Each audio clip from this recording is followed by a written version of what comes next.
Hello friends, welcome to our YouTube channel bankers platform. दोस्तों, आप सभी का स्वागत है हमारे यूट्यूब चैनल बैंकर्स प्लेटफॉर्म पे।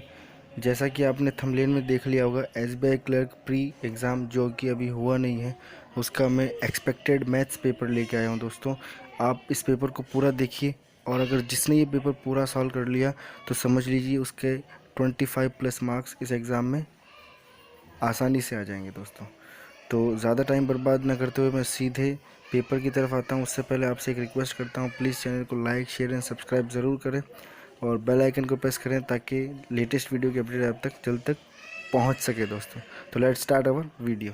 तो चलिए दोस्तों, बढ़ते हैं फर्स्ट क्वेश्चन की तरफ, जो कि हमारा मैथ्स का है और नंबर सीरीज़ का है। दोस्तों, तो जैसा कि आप क्वेश्चन देख पा रहे हैं, 11 क्वेश्चन मार्क 16 21 29 एंड 41।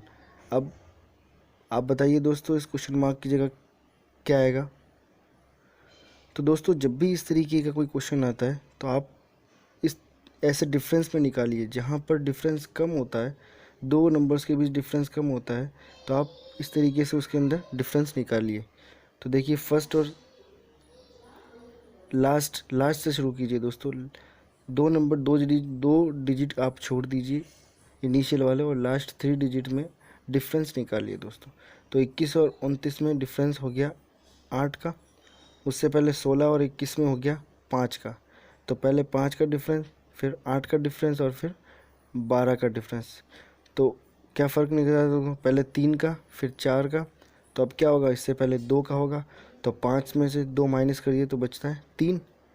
और अब 16 में से 3 माइनस करेंगे तो क्या बचेगा? 13। तो इसका हमारा फाइनल आंसर हो जाएगा 13। दोस्तों, फर्स्ट क्वेश्चन का आंसर हो जाएगा 13, जो कि कौन सा ऑप्शन में है दोस्तों? ऑप्शन नंबर डी में है। दोस्तों, ये सारा का सारा डिफरेंस निकालने से आएगा। और ये कैसे पता चलेगा? जब नंबर्स देखो 11 से स्टार्ट हुआ और एंड कहाँ पे हुआ? 41 पे, यानी कि ज़्यादा डिफरेंस नहीं है ना। तो ऑप्शन नंबर डी हमारा आंसर हो जाएगा। नेक्स्ट क्वेश्चन की तरफ बढ़ते हैं। इसमें देखिए दोस्तों, जब भी आपका ऐसी सीरीज़ आए जो डिक्रीजिंग ऑर्डर में हो, तो आप लास्ट से स्टार्ट कीजिए। देखो, 2.5 से 5 कैसे आ सकता है? जाहिर सी बात है, इंटू 2 करूँगा तभी आ सकता है ना। और 5 से 15 कैसे आ सकता है? जब मैं 3 से मल्टीप्लाई करूँ तो देखो, सबसे पहले 2 से मल्टीप्लाई हुआ, फिर 3 से मल्टीप्लाई होगा और फिर 4 से, यानी कि 15 इंटू 4 करेंगे। या तो आप डिवीज़न कर लीजिए या फिर मल्टीप्लिकेशन। मैं आपको सलाह दूंगा दोस्तों, आप मल्टीप्लिकेशन कीजिए। जब भी डिक्रीजिंग ऑर्डर में नंबर आते हैं तो आप सबसे पहले लास्ट से स्टार्ट करें फर्स्ट ऑफ ऑल, और उसके बाद आप देखें सीरीज़ में क्या हो रहा है। तो यहाँ पे सीधा सा नज़र आ रहा है मल्टीप्लिकेशन। पहले 2 का मल्टीप्लाई, फिर 3 का मल्टीप्लाई, फिर 4 का मल्टीप्लाई और एंड में 5 का मल्टीप्लाई। तो जब 60 को 5 से मल्टीप्लाई करेंगे तो हमारा 6 5 30 होता है और 0 एज इट इज़, तो 300। नेक्स्ट क्वेश्चन देखते हैं दोस्तों। अब इसमें भी जो है, इसमें क्या होगा दोस्तों? पहले जब भी कभी ऐसा क्वेश्चन आया जिसमें एक बार संख्या घट रही हो, उसके बाद इनिशियली बढ़ रही हो, तो आपको क्या करना है? इसमें देखिए, आप क्या हो सकता है, इंटू 1 -1। देखिए दोस्तों, 4 इंटू 1 करेंगे तो 4 आएगा, -1 करेंगे तो 3 आएगा, है ना दोस्तों।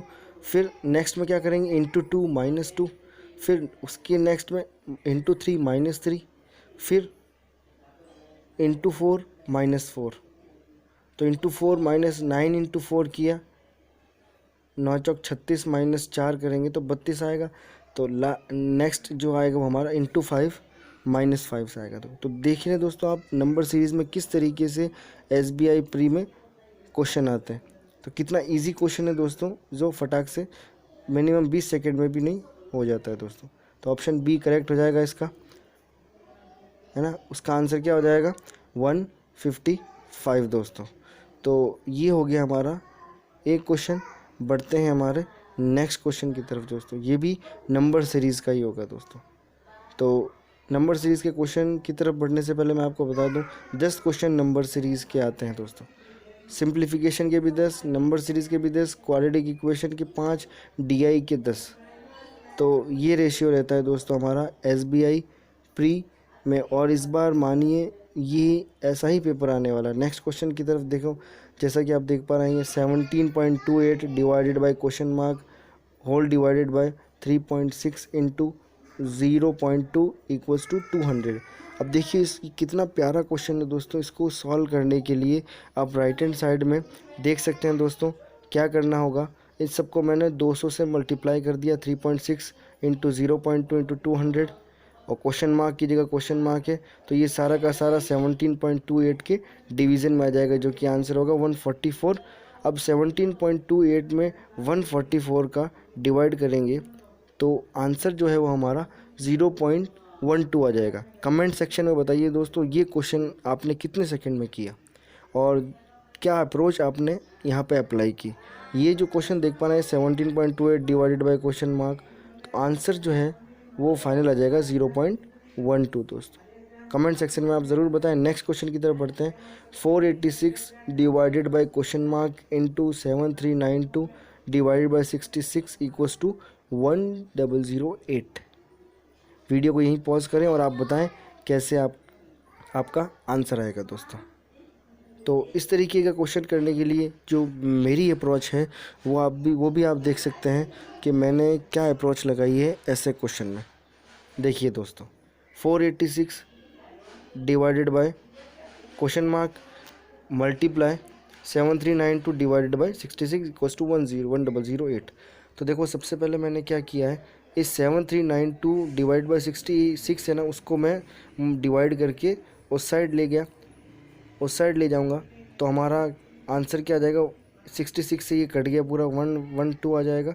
और 112 को मैं क्योंकि मल्टीप्लाई में है तो ये डिवीज़न में चला जाएगा उस बराबर के उस साइड, तो ये हो जाएगा 486 divided by question mark equals to 1008 divided by 112। अब क्वेश्चन मार्क को निकालना है अपने को, तो 112 से जब मैं इसको डिवाइड करूँगा तो ये आ जाएगा 9 टाइम्स, तो बराबर की इस साइड 9 टाइम्स हो जाएगा। इसको सॉल्व करूँगा तो मैं अब क्वेश्चन मार्क की जगह क्वेश्चन मार्क और 486 डिवाइडेड बाय 9 करूँगा तो ये 54 आ जाएगा हमारा आंसर। नेक्स्ट क्वेश्चन देखते हैं दोस्तों। नेक्स्ट क्वेश्चन है 0.05 इंटू 6.25 डिवाइडेड बाय 2.5, और ये दोनों जो हैं ये दोनों जो है ये ब्रैकेट में है। अब इसका डिवीज़न करना है तो सबसे पहले मैं मल्टीप्लाई करता हूँ, 625 इंटू 5 करता हूँ तो आंसर आता है हमारा 3125। अब पॉइंट कहाँ लगाना है, पहले में दो संख्या के बाद पॉइंट है, दूसरी संख्या में 2 संख्या, तो टोटल 4 संख्या के बाद पॉइंट, यानी कि 625। ठीक है, तो हमारा जो फाइनल आंसर हो जाएगा वो हो जाएगा 0.3125 डिवाइडेड बाय 2.5। तो इसका आंसर जो है वो सीधा सा हमारा आ जाएगा 125। अब चूँकि 3 संख्या के बाद पॉइंट लगाना है तो आंसर हो जाएगा 0.125। इसका डिवीज़न करेंगे तो फाइनल आंसर जो है वो हमारा आ जाएगा 0.125। ठीक है दोस्तों, कमेंट सेक्शन में बताना ये क्वेश्चन आपने कितने सेकंड में किया, और ये पूरा पेपर आप ज़रूर देखना दोस्तों ताकि आपको पता चले कि कैसा पेपर आता है। नेक्स्ट क्वेश्चन आ गया देखो दोस्तों हमारा 1496 divide by 17 equals to percentage of 220। अब देखो दोस्तों पहला जो बराबर के लेफ्ट हैंड साइड है उसको एज इट इज़ रखा, जब 17 से डिवाइड किया हमने तो आ गया हमारा 888 आ गया। अब इस 10 को जो मैं 0 से 0 चला गया तो 10 को मैं इधर मल्टीप्लाई करूँगा, 880 आ गया, एक बराबर में क्वेश्चन मार्क इंटू 22। अब इसको जब मैं सॉल्व करूँगा तो क्वेश्चन मार्क बराबर 40 आ जाएगा दोस्तों। अब नेक्स्ट क्वेश्चन देखो 36% ऑफ 180 डिवाइड बाय 0.4। कितना इजी क्वेश्चन है दोस्तों जो आप मिनिमम 20 सेकेंड में कर सकते हैं दोस्तों। देखो कैसे सॉल्व करेंगे, इसकी अप्रोच देखिए। 36% मतलब डिवाइडेड बाय 100, तो 36 इंटू 180 डिवाइडेड बाय 100 इंटू 4। अब सीधा सा ये करना था दोस्तों आपको, इसके अलावा कुछ भी नहीं करना है आपको। तो देख पा रहे होंगे आप कितना इजी क्वेश्चन है। आंसर आ जाएगा सीधा सा 162। आपको कुछ भी नहीं देखना, जब डिवीज़न की बात आए तो डिवीज़न का मतलब 1/4 4 होता है दोस्तों, तो 0.4 है तो डिवीज़न में 0.4 आ जाएगा और ऊपर 10 आ जाएगा दोस्तों। ठीक है, तो 0 से 0 चला गया, 10 से 5 5 5 टाइम 5 2 10 होता है, 5 3 15 और 5 6 30 और ये 4 से कट गया 9 2 से 9 बार और एंड में फाइनल जो आंसर हो हमारा 162 आ गया। नेक्स्ट क्वेश्चन की तरफ बढ़ते हैं। 35% of 150 into 16 equals to question mark -22। अब इसमें कुछ नहीं करना है, आपको सबसे पहले क्या करना है, 35% निकालना है। तो 35% क्या होता है, 35 डिवाइडेड बाई 100 इंटू 150, तो ये कट जाएगा दोस्तों हमारा सीधा सा 0 से 0 और बाकी जो संख्या है आप मल्टीप्लीकाई में देख ही सकते हैं। 7 इंटू 5 करेंगे प्लस 22, तो ये 840 प्लस 22 बराबर 862 आ जाएगा हमारा आंसर, है ना दोस्तों। कितना इजी क्वेश्चन है जो आप सेकंड में कर पा रहे होंगे। जो एस्पिरेंट्स देख रहे हैं इस वीडियो को वो लाइक ज़रूर कर दें। ये सब आपके लिए क्वेश्चन लेके आया हूँ और ऐसा ही समझ लिए पेपर आ जाएगा। अब ये देख लिए, देखो CI और SI का पेपर देखो।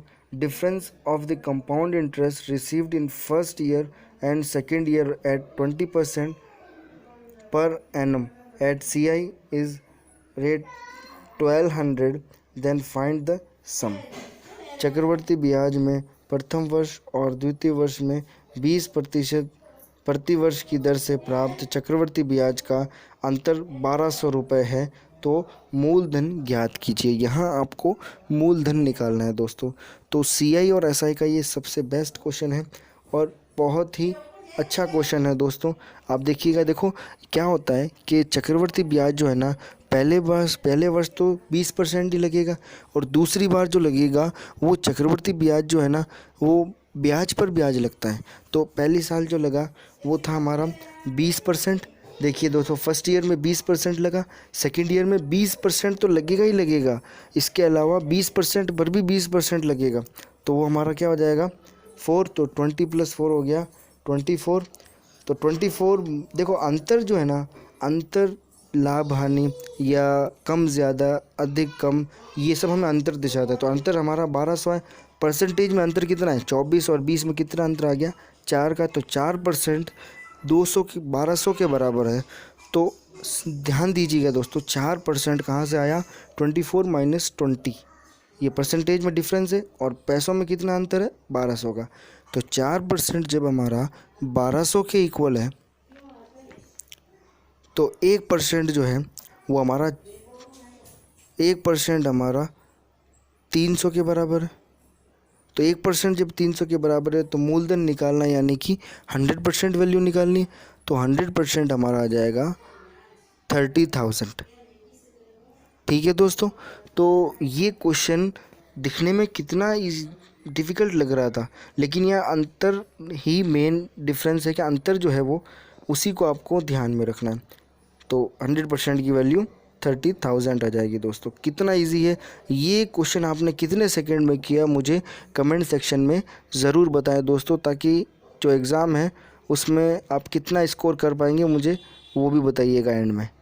ठीक है दोस्तों, तो ये सारा पेपर मैंने आपके लिए सेट किया है। नेक्स्ट क्वेश्चन देखिए दोस्तों, समय काम मजदूरी से A alone can do a work in 12 days while A and B together can do that work in 7.5 days. Find the time taken by C alone to do that work if C takes 3 days more than that of B alone to do that work. देखो A अकेला 12 दिन में एक काम कर सकता है, जबकि A और B मिलकर 7.5 दिनों में उस काम को कर सकते हैं। C को अकेले उस काम को करने में लगने वाला समय ज्ञात कीजिए यदि C उस कार्य को करने के लिए B से अकेले 3 दिन अधिक लेता है। देखो क्वेश्चन बहुत लेंदी है, लेकिन इसकी अप्रोच देखिएगा दोस्तों। इसकी अप्रोच जो है वो मैं किस तरीके से सॉल्व करता हूँ इस क्वेश्चन को, उस क्वेश्चन को आप देखिएगा दोस्तों। क्वेश्चन को सॉल्व करने की जो मेरी अप्रोच है दोस्तों, शायद आपको ठीक लगे। देखिए ये है मेरी अप्रोच। सॉल्व करते हैं क्वेश्चन को। ए सबसे पहले जो क्वेश्चन कह रहा है वो आप कर लीजिए। एक काम को 12 दिन में करता है और ए और बी दोनों मिलकर 7.5 दिन में करते हैं। इन दोनों का एलसीएम आ गया 60। तो मतलब ये हुआ 60 लाने से, और टोटल काम 60 है, ठीक है। तो ए कितना करता है, ए 5 यूनिट काम करेगा, और ए प्लस बी कितना यूनिट काम करेंगे, 8 यूनिट काम करेंगे। अब ए प्लस बी 8 यूनिट काम करते हैं और ए 5 यूनिट काम करता है, तो बी अकेला क्या करेगा, 8 माइनस 5 यानी कि 3 यूनिट काम करेगा, 3 यूनिट काम करेगा दोस्तों। तो B can do alone in 20 days, यानी कि कैसे, जब टोटल काम 60 है, 3 यूनिट करता है बी, तो 60/3 करके हमारा आ गया 20। अब उससे 3 दिन, बी से अकेला 3 दिन अधिक लेता है कौन, सी। तो बी अगर 20 लेता है तो सी लेगा 23, है ना दोस्तों। कितना इजी हो गया क्वेश्चन, बस आप अप्रोच को अपने एडवांस लेवल पर रखें ताकि एसबीआई क्लर्क आपसे निकल सके। नेक्स्ट क्वेश्चन भी बहुत शानदार क्वेश्चन है, रेशियो प्रोपोर्शन का क्वेश्चन है। पढ़िए दोस्तों, ratio of base and perpendicular side of a right angle triangle is 3:4 and its base is equals to the sides of a square. ये ध्यान दीजिए दोस्तों, its base is equals to the side of a square having area 81 centimeter square. Find the parameters of the triangle. Hindi में पढ़ लें दोस्तों, एक समकोण त्रिभुज का आधार और लंबवत पक्ष का अनुपात 3:4 है, और इसका आधार एक वर्ग की भुजा के बराबर है। इसका आधार एक वर्ग की भुजा के बराबर है, जिसका क्षेत्रफल 81 सेंटीमीटर स्क्वायर है। त्रिभुज की परिधि ज्ञात कीजिए। अब इस तरीके का जो क्वेश्चन है दोस्तों, उसको भी सॉल्व करने की जो हमारी अप्रोच है, वो अप्रोच ही सबसे पहले राइट एंगल ट्रायंगल का बोल रहा है, उसकी 2 साइड दे रखी हैं दोस्तों, एक तो है परपेंडिकुलर और एक बेस। जब परपेंडिकुलर हमारा बेस और परपेंडिकुलर, बेस अगर हमारा 3 है तो हमें नहीं पता, ये रेशियो में दे रखा है तो मैं कैलकुलेट कर लेता हूँ 3x है। परपेंडिकुलर 4 दे रखा है तो मैं मान लेता हूँ 4x है। तो जब परपेंडिकुलर 4x है और बेस 3x है तो हाइपोटेनियस हमारा क्या हो जाएगा, हाइपोटेनियस क्या होता है, perpendicular square plus square root of perpendicular square plus base square. तो 4 स्क्वायर करेंगे, 4 चौक 16 और 3 तिया 9, तो 16 और 9 हो गया 25। तो जो हमारा हाइपोटेनियस है वो आ जाएगा 5। ठीक है दोस्तों, यहाँ तक ठीक है। अब एरिया ऑफ स्क्वायर क्या होता है, साइड इंटू साइड होता है। तो जी हमारा क्वेश्चन में दे रखा है साइड एरिया ऑफ स्क्वायर दे रखा है हमारा 81, तो एक साइड आ जाएगा हमारा, साइड ऑफ अ ट्रायंगल आ जाएगा 9। अब ये क्वेश्चन में क्या रहा है, जिसका आधार एक वर्ग की भुजा के बराबर है, यानी कि आधार कितना है 3x और वर्ग की भुजा कितनी है, एक भुजा है 9 सेंटीमीटर। तो 3x बराबर 9 सेंटीमीटर है, तो x बराबर आ जाएगा हमारा 3 सेंटीमीटर। देखिए दोस्तों, ये आ जाएगा हमारा 3x इक्वल्स टू 9 सेंटीमीटर। एक भुजा अगर 9 सेंटीमीटर बराबर है तो 3x बराबर 9 सेंटीमीटर, तो x की वैल्यू आ गई 3। अब हमसे क्या पूछा गया, त्रिभुज की परिधि ज्ञात कीजिए। परिधि कहते हैं दोस्तों, किसी भी कोई भी दे रखा हो, राइट एंगल ट्रायंगल हो, स्क्वायर हो, क्वाड्रिलेटरल हो, कुछ भी हो, उसका अगर अपने को परिधि निकालनी है तो परिधि होता है हमारा, परिधि होता है चारों तरफ का क्षेत्र। तो चारों तरफ कितना हो गया दोस्तों, 4 + 3 7 और 5 12, 12x की वैल्यू 3 है, तो 12 तिया 36 हमारा आंसर हो गया। ये क्वेश्चन बहुत ही अच्छा क्वेश्चन माना जाता है दोस्तों। आप कमेंट सेक्शन में ज़रूर बताइएगा कि ये क्वेश्चन जो है राइट एंगल ट्रायंगल वाला आपने कितने सेकंड में कर लिया। नेक्स्ट क्वेश्चन जो प्रॉफिट लॉस से रिलेटेड है, बहुत से स्टूडेंट इसमें कंफ्यूज रहते हैं, तो क्वेश्चन पढ़ते हैं दोस्तों। Retailer sold one article at 33.33% profit and another at 100% profit. Find his overall profit percentage if the selling price of both the article is same। Question क्या कह रहा है, रिटेलर ने एक वस्तु 33% लाभ पर दी। अब 33% कितना होता है, 33% को मैं लिख सकता हूँ, परसेंटेज को आप बटे में लिखना सीखिए, तो 33% को 1/3 लिख सकता हूँ। अब ये कह रहा है 33.33 का लाभ हुआ है दोस्तों। तो 33% का लाभ कितना होता है, मतलब 1/3 का मतलब होता है 3 पर 1 का लाभ, यानी ये जो 3 है ये जो बेस में 3 आ जाए आज, ये जो बेस में 3 आया है दोस्तों, ये 3 हमारा है क्रय मूल्य यानी कॉस्ट प्राइस। 3 पर 1/3 यानी कि 3 पर 1 का लाभ। ये 3 जो है वो हमारा क्रय मूल्य है और उस पर 1 का लाभ, यानी कि एक वस्तु में 3 रुपये में लाया और 1 का लाभ कमा के उसको मैंने 1 का लाभ कमा के मैं कितने में बेचूंगा उसको? 4 में। तो देखो दोस्तों, कॉस्ट प्राइस है हमारी 3, तो 33% का लाभ हुआ, यानी कि 3 पर 1 का लाभ, तो सेलिंग प्राइस क्या हो जाएगी? 4 हो जाएगी दोस्तों।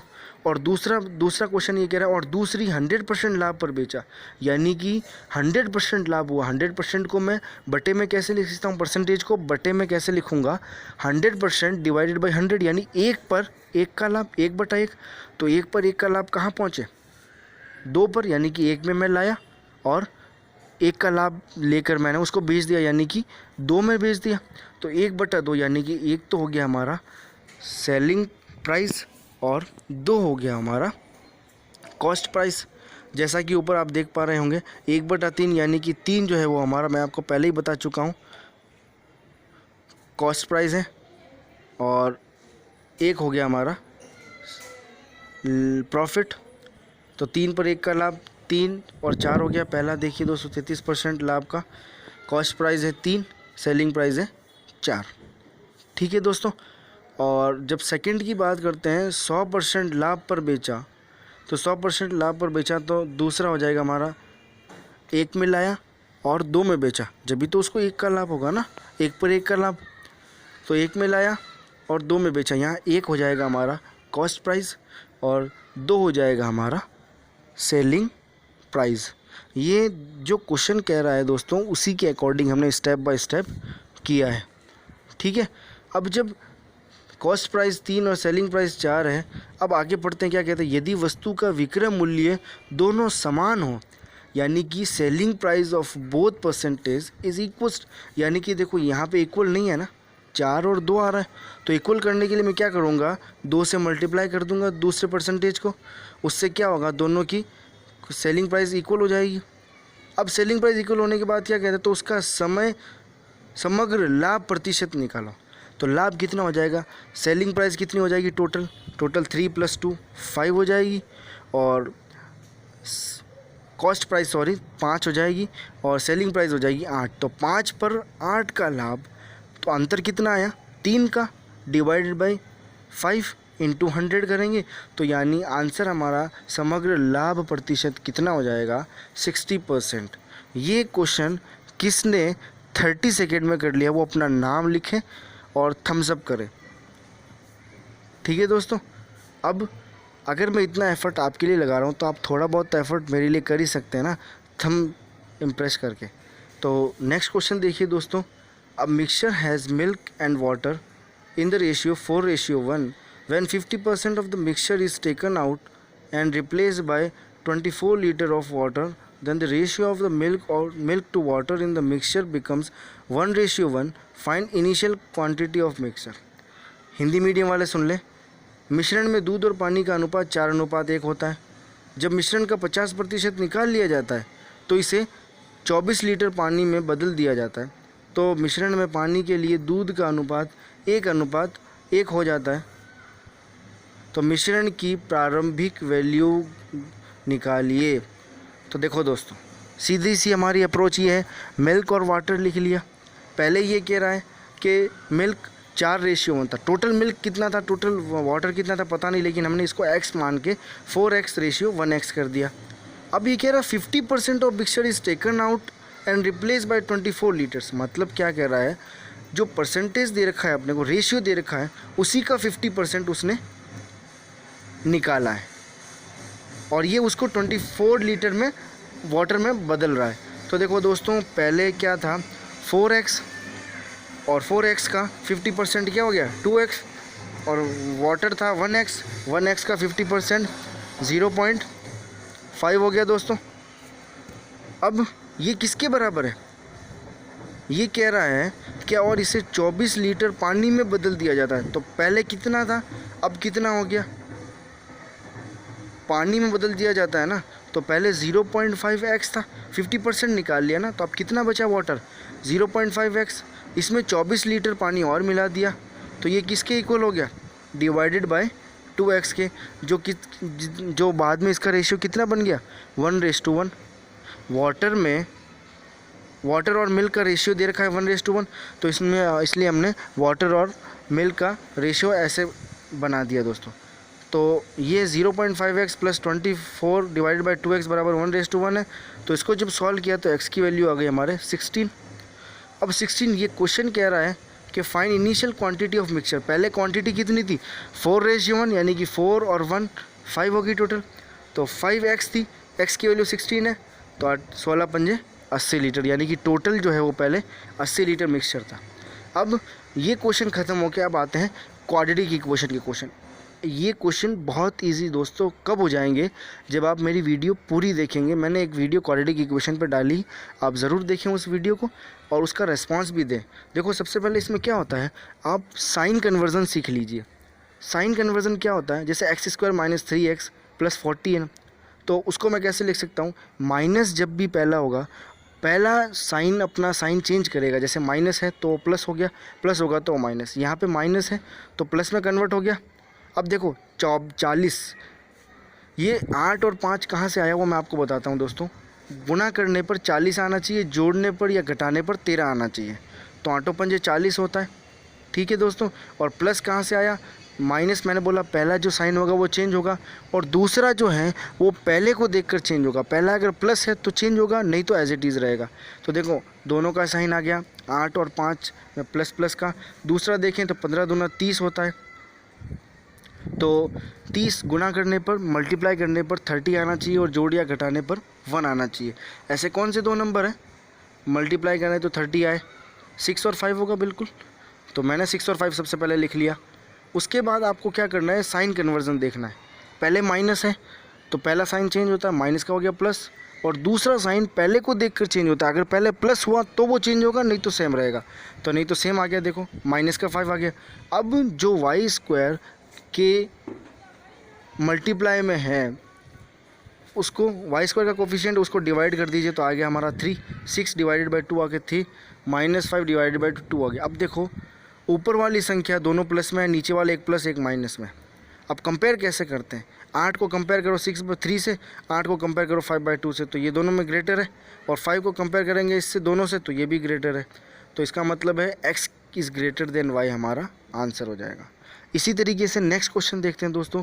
अब नेक्स्ट क्वेश्चन देखो, 6 5 होता है 30। अब ऐसी दो संख्याएं बताओ जिनको मल्टीप्लाई करने पर 30 आए। तो ऐसे कौन से नंबर हैं जिनको मल्टीप्लाई करेंगे तो 30 आएगा, आप देख ही रहे होंगे। तो आंसर हमारा आ जाएगा 15 और 2। ये दो नंबर्स ऐसे हैं जिनको मल्टीप्लाई करने से 30 आता है और जोड़ने घटाने पर 17 आता है दोस्तों। अब क्या होगा, जो x² के कोफिशिएंट है उसको डिवाइड कर दीजिए आप। तो डिवाइड करने पर आ गया, तो एक का आ गया आंसर 3 और दूसरा -2/5 हो गया। साइन कन्वर्जन आपको पता ही है, तो साइन कन्वर्जन इसका आ गया 3। और साइन कन्वर्जन जैसे मैं आपको बता दूं, साइन कन्वर्जन पहला जो साइन होगा वो हमेशा चेंज होगा, दूसरा साइन पहले को देखकर चेंज होगा, ठीक है। अब दूसरा देखो 2y² + 11y + 12 है, तो 12 दूना 24 होता है। तो ऐसी दो संख्याएं बताओ, 8 और 3 हो गई, 8 और 3 24 होता है, ठीक है। तो ये मल्टीप्लाई हो जाएगा, और फिर y² का जो डिवीज़न है, अब देखो कंपेयर करना है अपने को। x की वैल्यू इस मामले में ग्रेटर है y से, और -2/5 -4 से ग्रेटर है।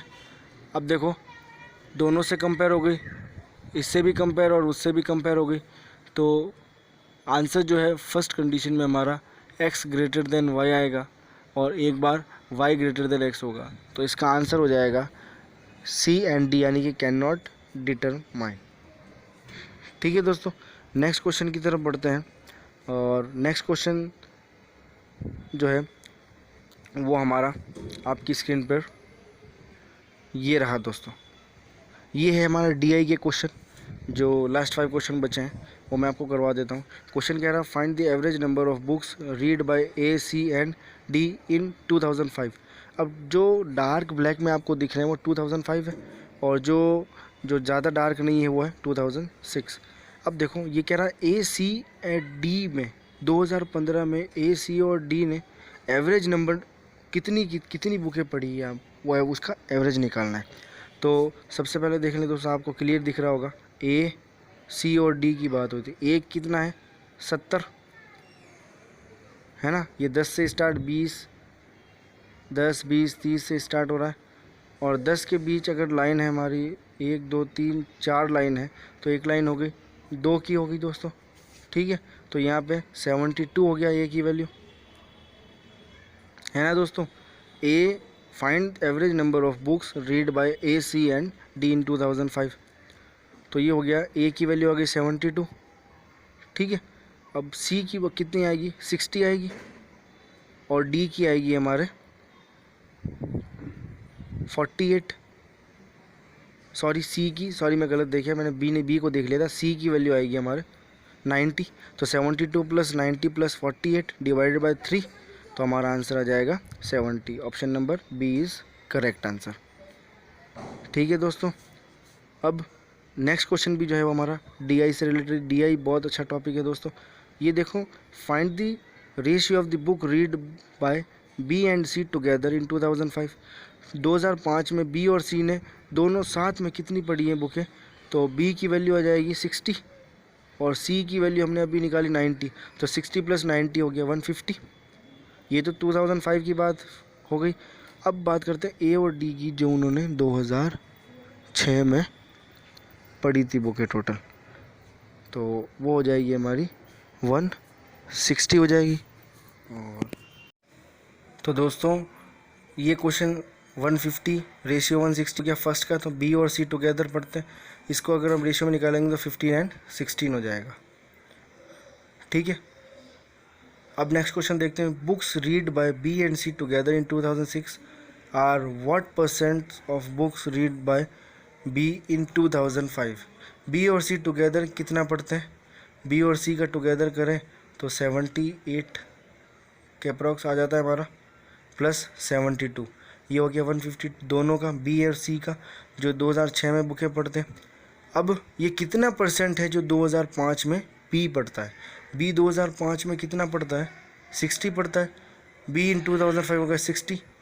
तो अब 150 में 60, चूँकि बी का बोल रहा है ना अपने को, what % of books read by B in 2005, तो ये हो जाएगा 150 डिवाइडेड बाय 60 इंटू 100, परसेंटेज के लिए इंटू 100 करते हैं तो 250% हो जाएगा।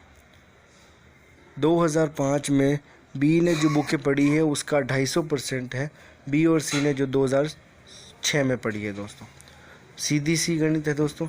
आप ऐसे क्वेश्चन को बिल्कुल छोड़ के मत आइएगा। ये क्वेश्चन यूँ समझ लीजिए नंबर चेंज हो सकता है, बाकी क्वेश्चन यही रहने वाला है आपका, ठीक है दोस्तों। तो ये था हमारा आज का लेक्चर, जिसमें मैंने आपको बताया कि एक्सपेक्टेड पेपर इस बार SBI प्री का क्या होगा।